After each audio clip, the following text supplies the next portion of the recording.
السلام علیکم ورحمت الله وبرکاته.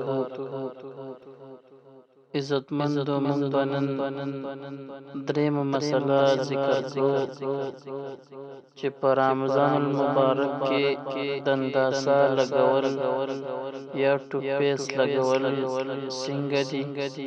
خو د هغې نه وړاندې که چېرته تاسو زموږ په چینل باندې نوي یې، زموږ چینل سبسکرایب کړئ او د نورو ملګرو سره یې مخکې ضرور شیر کړئ. عزتمندو په رمضان المبارک کې ټوپیس لګول دا صحیح نه دي، ځکه په ټوپیس سره روژه مکروه کیږي او دغسې په رمضان المبارک کې دنداسه وغیره لګول هم صحیح نه دي، په هغې سره هم روژه مکروه کیږي. خدا نخواسته که چېرته د دنداسې یا د دغه ټوپیس دغه خوند چې کوم دی د حلق نه لاندې لاړ او یا حلق ته ورسېدو، نو په دې سره بیا روژه فاسدېږي. نو موږ تاسو کوشش وکړو چې د داسې قسمه څیزونو نه ځان وساتو.